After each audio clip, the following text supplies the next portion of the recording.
साथियों, नमस्कार। आपका स्वागत है मेरे प्लेटफार्म, सोशल मीडिया के प्लेटफार्म यूट्यूब में। साथियों, आज वर्तमान समय में इस देश में क्या चल रहा है यह सभी को मालूम है। जहां एक तरफ 142 सांसदों को निलंबित किया जाता है, वहीं नए नए कानूनों को संसद में पारित किया जाता है। आखिर यह देश में क्या चल रहा है? यह हमारे देश में सभी लोग देख रहे हैं कि कुछ गलत चल रहा है। खास करके सोशल मीडिया में देखा जाता है, इसके विरोध में बहुत से लोग हैं, लेकिन इस देश के लोगों में कहीं ना कहीं जो गुस्सा है वह सिर्फ सोशल मीडिया तक ही सीमित है। क्योंकि वर्तमान समय में जिस दौर में यह सरकार अपना शासन चला रही है, कानून बना रही है, वह विपक्ष नहीं चाहती है। उसका one nation, one religion, one vote, one party, उसका ऐसा एजेंडा है।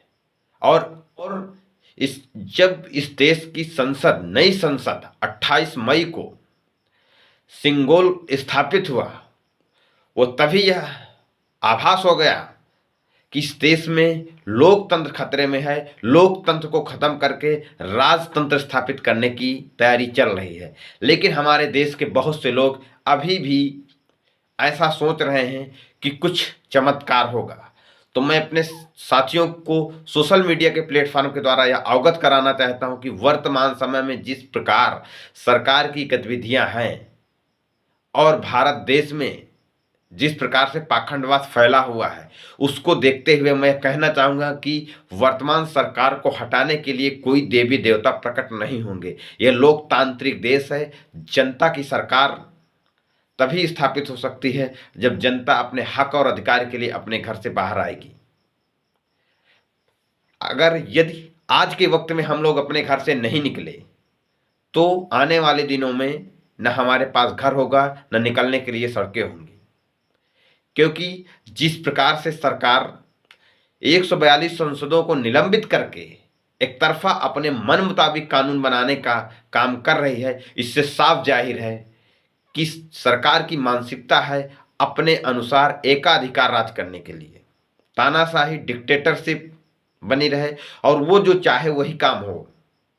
तो मेरा देशवासियों से अनुरोध है कि एक बहुत बड़ा जन आंदोलन की जरूरत है इस भारत देश में। क्योंकि आज तक भारत के इतिहास में कभी बहुत बड़ा जन आंदोलन नहीं हुआ है। हम लोग जो इतिहासों में पढ़ते हैं कि अंग्रेजों ने हमारे साथ क्या क्या अत्याचार किए, उससे भी कहीं ज्यादा अत्याचार हो रहे हैं और होने की संभावनाएं भी हैं। क्योंकि अंग्रेज थे इस देश में, आप आंदोलन कर सकते थे, अपनी बातों को मनवा सकते थे। लेकिन वर्तमान समय की जो सरकार है वह आपको आंदोलन करने से रोकती है, आपकी बातों को सुनने से परहेज करती है। कितना भयावह माहौल इस देश में तैयार हो रहा है, इसका मुख्य कारण है ईवीएम। क्यों? क्योंकि लोकतांत्रिक देश में यदि जनता द्वारा चुनी हुई सरकार है तो वह जनता के ख्याल, जनता के अधिकारों को, जनता के जरूरों को ख्याल रखती है। उसी के अनुसार वह शासन सत्ता चलाती है, शासन चलाती है, शासन में काम करती है। लेकिन वर्तमान समय में जो सरकार है, लोगों की भावनाओं को दरकिनार करते हुए सरकार चला रही है। उसको इस बात का बिल्कुल भी डर नहीं है। क्योंकि लोकतांत्रिक व्यवस्था में जो शासक वर्ग होता है, जो चुना हुआ प्रतिनिधि होता है, उसके अंदर यह डर रहता है। क्योंकि वह जनता के द्वारा चुन के आया हुआ व्यक्ति होता है और वह 5 साल के लिए चुना जाता है। तो उसके अंदर यह कहीं ना कहीं डर रहता है कि यदि मैं सही काम नहीं करूंगा तो अगले बार मैं हरा दिया जाऊंगा, मुझे निर्वाचित नहीं किया जाएगा जनता के द्वारा। इसलिए वह डर में, दबाव में काम करती है। लेकिन वर्तमान समय में जो सरकार है, बगैर डर के, बगैर जन भावनाओं को ध्यान में रखते हुए काम कर रही है। इससे यह साफ जाहिर है कि यह देश लोकतांत्रिक देश में जनता द्वारा चुनी हुई सरकार नहीं है, यह ईवीएम के द्वारा चुनी हुई सरकार है, ईवीएम की सरकार है, ईवीएम के द्वारा बनाया हुआ प्रधानमंत्री वर्तमान समय में है। इसीलिए ईवीएम एक इलेक्ट्रिक मशीन है और इलेक्ट्रिक मशीन के बनाई हुई जो व्यवस्था है, इलेक्ट्रिक मशीन के द्वारा बनाया हुआ प्रधानमंत्री है, उसको लोगों की भावनाओं का काहे का डर? क्योंकि लोगों के द्वारा चुना हुआ व्यक्ति हो तो लोगों के भावनाओं से डरे, लोगों के हितों की रक्षा करे। लेकिन जब इलेक्ट्रिक मशीन उसके हाथ में है, इलेक्शन कमीशन ऑफ इंडिया उसकी जेब में है, तो उसको किस चीज का डर? तो मेरी अपील है, मेरा अनुरोध है कि ईवीएम के विरोध में भारत के जितने सामाजिक संगठन हैं, वह भारत के सभी राजनीतिक संगठनों के ऊपर दबाव बनाएं, इंडिया अलायंस पर दबाव बनाएं, लेटर लिखें और प्रत्येक जिले में ईवीएम के विरोध में हमको आना होगा।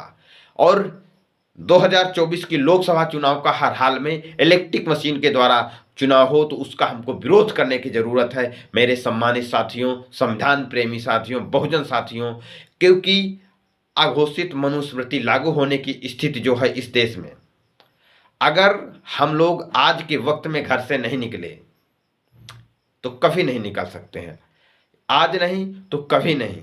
इसलिए हमको निश्चित तौर पर एक बहुत बड़े जन आंदोलन की ज़रूरत है और सभी समाज के लोगों को, खास करके जो बीजेपी में भी ओबीसी के लोग जुड़े हुए हैं, उनको भी सोचने की ज़रूरत है। नहीं ऐसा वक्त आएगा कि सोचने का वक्त ख़त्म हो जाएगा, फिर आप अपने आप में पश्चाताप करेंगे कि हम अपने जाति के फला व्यक्ति को इस राजनीतिक पार्टी में मजबूत किया, हमने वोट दे करके भारतीय जनता पार्टी को मजबूत करने का काम किया, लेकिन आज वही सरकार, आज वही राजनीतिक पार्टी हमें कहाँ से कहाँ तक पहुँचा दिया।